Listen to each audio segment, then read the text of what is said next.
The oldest gospel we have shows Jesus failing at a miracle. He tried twice. It's only in Mark. Matthew and Luke deleted it. I need you to hear this carefully. This is not about what happened or didn't happen in first century Galilee. This is about what people 40 years later wrote down and what people 20 years after that systematically removed. When you compare the gospels side by side, Mark, Matthew, Luke, you can watch the miracle stories get upgraded, one step at a time, like software patches. Each generation making Jesus more powerful, more divine, more in control. And the two-step healing. The blind man who required a second touch, Matthew cut it, Luke cut it, both of them. They used Mark as their source. Scholars have known that since the late 1800s, and when they reached the passage where Jesus didn't succeed on the first try, they skipped it entirely. That's not about faith, that's about editing. Open your Bible to Mark chapter 8 verse 23. I'll wait. A blind man is brought to Jesus at Bethsaida. Jesus takes him by the hand, leads him outside the village, spits on his eyes, and lays hands on him. And then Jesus asks a question that should stop you cold. Do you see anything? Not a declaration, a question. Jesus is checking whether it worked. The man says, I see people like trees walking, partial vision, blurry, unclear. Jesus tries again. He lays his hands on the man's eyes a second time. Then the man sees clearly. 2 steps, 2 touches. The first one didn't complete the healing. Now turn to Matthew. Find the parallel story. If it exists, you won't find it. Matthew's gospel was written 10 to 20 years after Mark, using Mark as a template. Scholars call it Marcan priority. Matthew copied hundreds of verses from Mark word for word. But when he reached the 2-step healing, he omitted it entirely. Luke did the same thing. Wrote his gospel using Mark as a source, copied the structure, copied the miracles. But not this one.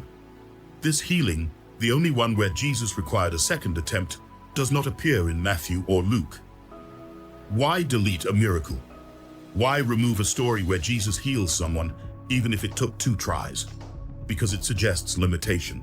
And by the time Matthew and Luke were writing, probably between 80 and 90 AD, a full generation after Mark, the communities receiving their gospels needed Jesus to be more than a healer who occasionally struggled. They needed cosmic power. They needed divinity on demand. A 2-step healing didn't fit that theology, so it disappeared. Not because it was false, because it was inconvenient. Let me tell you about a winter evening I spent comparing the gospels at my desk in Knoxville. This was maybe 3 years ago, January, cold enough that I had a space heater running near my feet. The window behind me was dark by 5 in the afternoon, and I could see my reflection in it when I looked up. An old man in reading glasses surrounded by books with cracked spines and sticky notes poking out. I had 3 translations open, the NIV because that's what I grew up with, the New Revised Standard because it's closer to the academic consensus, and a Greek interlinear. I also had a legal pad, and I was making a chart. 1 column for each gospel, each row tracking a specific miracle, whether it appeared, how it was described, any changes from one version to the next.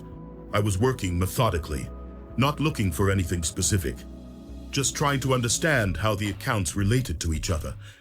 I wasn't angry, I wasn't trying to debunk anything. I was just curious. And as I worked through the parallel passages, feeding the blind, walking on water, exorcisms, the hometown visit, I started to notice something. It wasn't random, it was a pattern. Every time Mark's version of a miracle showed Jesus with some kind of limitation, couldn't heal in his hometown, needed 2 tries for the blind man, asked a question that suggested he didn't already know the answer. Matthew or Luke either removed the story entirely or edited out the limitation, not once, not twice, systematically. I remember the moment I understood what I was seeing. I had just finished writing omitted in the Matthew column next to the 2-step healing, and I sat back in my chair, the old office chair that squeaks when you lean back, and I felt that specific kind of coldness you get when a puzzle piece clicks into place and you don't like what the picture is becoming. This wasn't preservation, this was curation, theological editing, each successive gospel making Jesus more powerful, more divine, more in control. Not because later writers had better sources, because they had different needs, different communities to satisfy, different theological problems to solve. I sat there for a long time, the space heater humming, my cold coffee sitting in a mug that said "World's Best Teacher," a gift from a student 20 years ago. And I thought about all the sermons I'd heard that treated the Gospels as four independent witnesses all saying the same thing. Four reporters at the scene of an accident, each giving their account, and the truth is where the accounts overlap. Except that's not what this was. This was one reporter writing first, and two others copying his report, then editing parts they didn't like. That's not independent testimony. That's revision. Stay with me, because what I'm about to show you next is where the pattern becomes undeniable. Mark chapter 6, verse 5. Jesus returns to his hometown of Nazareth, and Mark writes something that should make every person who has ever stood in a church and heard about the all-powerful Son of God sit up and pay attention. He could do no deed of power there except that he laid his hands on a few sick people and cured them. Read that sentence slowly. He could do no deed of power there. Not he chose not to. Not he decided the time wasn't right. He could not. Mark uses the Greek word dunamai, to be able, in the negative. He was not able to do miracles in Nazareth, except for a few minor healings. That is a claim about limitation, a claim that Jesus' power was constrained by something. In this case, the unbelief of the people around him. That's Mark's theology. Faith activates the power. Without faith, even Jesus can't work wonders. Now open Matthew chapter 13, verse 58, the parallel passage. Same hometown visit, same rejection. But read what Matthew writes. He did not do many deeds of power there because of their unbelief. Not he could not, he did not. Matthew changed two words, changed the grammar, changed the implication. In Matthew's version, Jesus had the power. He simply chose not to use it. The limitation is gone. The agency is entirely Jesus's. The theology has shifted from faith activates power to Jesus controls all outcomes. Luke does the same thing. In Luke chapter 4, the hometown visit turns into an attempted murder. They try to throw Jesus off a cliff, and he walks through the crowd and leaves. No mention of being unable to heal, no mention of limitation. The problem is solved by making Jesus untouchable. You can watch the escalation, Mark to Matthew to Luke. Each step removing something that suggested Jesus was constrained by circumstance, by belief, by human limitation. Each step making him more sovereign, more divine, more like the cosmic figure the later church needed him to be. This is not about whether Jesus performed healings. Most skeptical scholars, John Dominic Crossan, E.P. Sanders, even Bart Ehrman, accept that the historical Jesus probably did perform acts that witnesses interpreted as healings or exorcisms. The question is not, did something happen? The question is what happened versus what theology added 40 to 70 years later. And the evidence of systematic upgrading is right there in the text. You don't need a hidden scroll, you don't need a scholar to tell you. Open the Gospels, put them side by side. Look at how the miracles change from one to the next. The progression is visible to anyone willing to look. Another pattern. Mark's Gospel has what scholars call the messianic secret. Over and over, Jesus performs a miracle and then orders the witnesses to tell no one. Heals a leper? Tell no one. Casts out a demon? Be silent. Raises Jairus' daughter from the dead? He strictly orders them that no one should know this. Why would Jesus, if his mission was to proclaim his identity as Messiah, repeatedly command people not to tell anyone about the very acts that demonstrated his authority? Scholars have debated this for over a century. The most common explanation is that Mark, writing around 70 AD, was addressing a theological problem in his own community. If Jesus was the Messiah, why didn't everyone recognize him during his lifetime? Mark's answer, Jesus himself commanded secrecy. The messianic secret is a literary device that explains why the recognition came late. But notice what happens in Matthew and Luke. The messianic secret weakens. In some cases, it disappears entirely. By the time you reach the Gospel of John, written around 90 to 100 AD, the secret is gone. Jesus proclaims his identity openly. He performs miracles as public signs proving his divinity. The miracles are no longer acts of compassion that require silence. They are proofs, demonstrations. 7 signs in John's Gospel, each one designed to reveal who Jesus is. From Mark's hidden Messiah to John's public Logos, in 60 years. That trajectory tells you something. It tells you the Gospel writers were not stenographers recording eyewitness memories with perfect accuracy. They were theologians shaping traditions to answer the questions their communities were asking. And the questions changed as the decades passed, and the memory of the historical figure gave way to the needs of a movement trying to define itself against competitors. Let me show you what that competition looked like. Apollonius of Tyana, 1st century philosopher.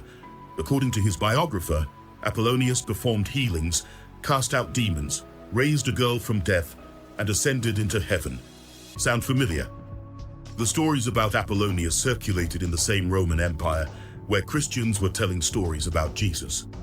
The question for a community trying to spread the Jesus movement was simple. What makes our guy more credible than theirs? The answer: make the miracles bigger. Remove anything that makes Jesus look uncertain or limited. Or consider Vespasian. The historian Tacitus records an incident in Alexandria. Vespasian, newly declared emperor, is approached by a blind man and a lame man. He touches the blind man's eyes with saliva.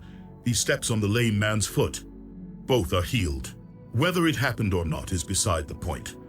What matters is that the story circulated, and Christians writing Gospels in that same world had to account for it. If a pagan emperor could heal with spit and touch, then Jesus' use of saliva needed to mean something greater. That competitive pressure shaped the tradition. It's visible in how the miracles intensify from Mark to John. It's visible in what gets removed, like the 2-step healing, and what gets added, like the raising of Lazarus, which appears only in John and is presented as the most spectacular miracle of all. The early Christians were writing in a marketplace of salvation claims. Their survival depended on making the strongest case they could.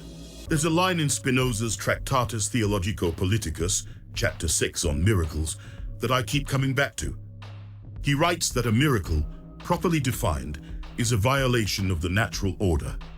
And if God is nature, then a violation of nature is a violation of God. Therefore, miracles as violations of natural law are impossible. What people call miracles are either natural events they don't understand or stories shaped by human need. Spinoza wrote that in 1670. In Amsterdam, in a rented room with a candle burning and the city outside his window arguing about trade and politics and God. He had no access to the kind of historical critical scholarship that would develop 200 years later. No synoptic comparison charts, no manuscript traditions, no archaeological evidence. Just the text in Hebrew and Greek, and the willingness to read it the way you read any other ancient document, produced by human beings with agendas. And what he concluded, without all the tools later scholars would have, was that the miracle stories in the Gospels tell you more about the communities that shaped them than about what actually happened in Galilee. That the stories grew in the telling. That each generation added layers of meaning to events they had not witnessed, shaping the tradition to answer the questions their own moment demanded. He was right. And the evidence is sitting in your Bible. You can see it with your own eyes if you're willing to look. Spinoza didn't deny that something happened. He was questioning the interpretive layer, placed over the events by people writing decades later, under pressure to make their founder more impressive than the competition. He was asking, when you strip away the theology, what are you left with? And the answer is, a Jewish healer and teacher, deeply committed to his vision of God's coming kingdom, who performed acts his followers experienced as powerful and transformative. Acts they remembered. Acts they told stories about. Acts that 40 years later were written down by people who had never met him, shaped by theological needs that had nothing to do with preserving a court transcript. The 2-step healing is what you get when the memory is still close enough to include the rough edges. The instant healings in Matthew and Luke are what you get when the theology has smoothed those edges away. Read the Gospels as human documents, written by people in history, for communities with specific needs, and the pattern becomes so clear it's hard to miss. Mark presents a Jesus who is powerful but not omnipotent, compassionate but occasionally limited, human in his frustration and his questions. By the time you reach John, 70 years later, Jesus is the pre-existent Logos who became flesh, who knows all things, who controls the timing of his own death, who speaks in long discourses about his unity with the Father that sound nothing like the short parables in Mark. 70 years, 3 generations, and the tradition escalated from healer and teacher to cosmic deity who took human form. That's not eyewitness memory, that's theological development. Here's what the historical scholarship actually says, and I want to be precise about this because I'm not claiming something fringe. I'm summarizing the mainstream consensus of New Testament scholars across institutions and theological positions. Jesus of Nazareth, a first-century Jewish teacher and healer, performed acts that his followers and witnesses interpreted as miraculous. Healings, exorcisms, perhaps other events that defied easy explanation. Those acts became part of the oral tradition about him, passed along in communities after his death. 40 years later, the author we call Mark, writing in Rome probably in the aftermath of the Jewish-Roman war that destroyed Jerusalem, collected some of those traditions and shaped them into a narrative. He made theological choices: the messianic secret, the suffering Son of Man, the failure in Nazareth, the 2-step healing at Bethsaida. 10 to 20 years after that, Matthew and Luke used Mark's gospel as a template. They copied much of it. They also revised it, added to it, removed parts that no longer fit their theology. And one of the things they removed was the suggestion that Jesus ever struggled to complete a healing. Another generation later, John wrote a gospel that barely resembles Mark at all. The miracles are now signs revealing Jesus' pre-existent divinity. The Passion narrative is reframed as Jesus in total control, laying down his life at the moment he chooses. The theology has moved so far from Mark's version that calling them the same story requires ignoring how much has changed. That's not conspiracy. That's the normal process of tradition, developing over time in communities with evolving theological needs. And all of it is visible in the text, in the differences, in the omissions, in the escalations. You just have to be willing to read the Gospels as what they are. Human documents, written by human beings, shaped by human concerns, in specific historical moments, for communities trying to answer specific questions. The 2-step healing is not in Matthew or Luke, not because it never happened, because it didn't fit what those later writers needed Jesus to be. I want to close with something personal, because this cost me something. I spent 22 years as a deacon in a church that taught me the Bible was the inerrant word of God, dictated by the Spirit, without error or contradiction. I believed that. I taught it to Sunday school kids who trusted me because I was Mr. Howard, the history teacher. And if I said something was true, then it must be. I taught those kids that the Gospels were 4 independent eyewitness accounts, that they confirmed each other. Like 4 people describing a car accident from different street corners, all seeing the same thing just from different angles. And then I read the Gospels side by side, not with a commentary telling me in advance what they meant, just the texts, next to each other, on my desk. And I saw the 2-step healing in Mark chapter 8. And I turned to Matthew, and I turned to Luke, and it wasn't there. And I saw Mark chapter 6 verse 5, he could do no deed of power there. And I saw Matthew chapter 13 verse 58, he did not do many deeds of power there. 2 words changed, the meaning reversed, and I knew that someone had edited the text, not centuries later, right there, 10 to 20 years after Mark wrote. When Matthew was copying whole sections word for word, he reached this verse and changed it, on purpose, not to lie, to improve it, to make it say what his theology needed it to say. I sat at that desk for a long time. The house was quiet.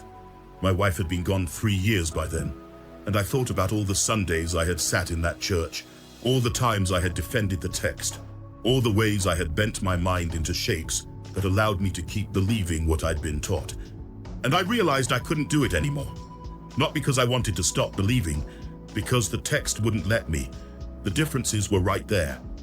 The pattern of escalation from Mark to Matthew to Luke to John was so clear that pretending not to see it required a dishonesty I wasn't willing to practice.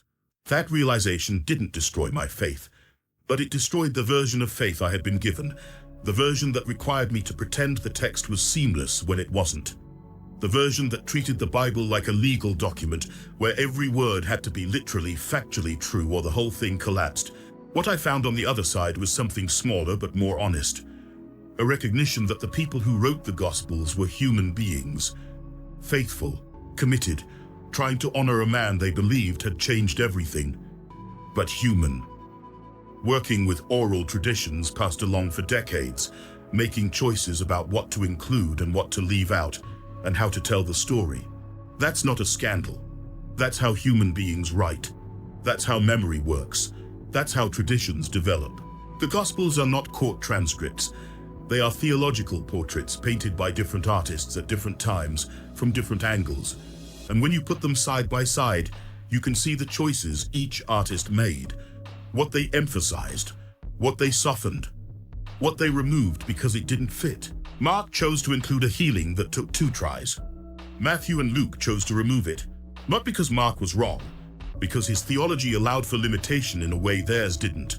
Because Mark was writing 40 years after the crucifixion, when memories were still fresh enough to include the awkward details, and Matthew and Luke were writing 60 years after, when the tradition had been smoothed by retelling and shaped by theological development, and tested against competing claims from other movements. The evidence is not hidden. It's in the Bible you were given, in the differences between the Gospels, in the verses that appear in one and not the others, in the changes, small, deliberate, theologically motivated changes, that you can see if you're willing to put the texts side by side and look. You can do this yourself, tonight. You don't need a degree in biblical studies. You don't need to read Greek. You just need a Bible and the honesty to write down what you see. Open Mark 8:23. Read the 2-step healing. Then look for it in Matthew and Luke. When you don't find it, ask yourself why. Open Mark 6 verse 5. He could do no deed of power. Then turn to Matthew 13:58. He did not do many deeds of power. Notice the change. Notice what it does to the meaning. Someone changed what Mark wrote because what Mark wrote didn't fit what Matthew needed to say. The answer is not complicated. The Gospels are human documents, written by human beings, shaped by human concerns. Faithful to a tradition, yes, but also shaped by that tradition's development over 70 years. Spinoza saw this in 1670 with nothing but the text and his own willingness to read it honestly. You can see it now with the same tools. The only thing standing between you and the evidence is the fear that seeing it will cost you something. It will cost you something. It cost me a version of faith I had built my entire adult life around. But what I found on the other side was worth it. Not because it was easier, because it was truer. The differences are there. The escalation is visible. You can pretend not to see it, or you can look at what the text actually says and let it teach you that the people who wrote these books were human, that the tradition developed, that the stories grew in the telling, and that none of that makes the core message less true. It just makes it more honest. Mark's Jesus struggled sometimes. He asked questions he couldn't heal in his hometown. He needed 2 tries to heal a blind man. That's the Jesus closest to history.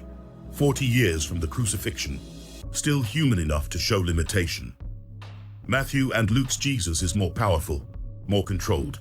60 years from the crucifixion, smoothed by retelling and refined by the needs of communities competing in a Roman world full of miracle workers. John's Jesus is cosmic, pre-existent, in total control. 90 years from the crucifixion. So far from the historical figure that calling them the same person requires an act of faith that has nothing to do with evidence. All 3 are in your Bible, and recognizing that they differ doesn't destroy the Bible. It lets you read it the way it was meant to be read, as human testimony, faithful, committed, shaped by real people trying to make sense of an event that changed everything. The 2-step healing is gone from Matthew and Luke, not because it didn't happen, because it didn't fit. They weren't recording what they saw, they were building what they needed. If you made it this far, write truth in the comments. I read every one of them. I'll see you in the next one.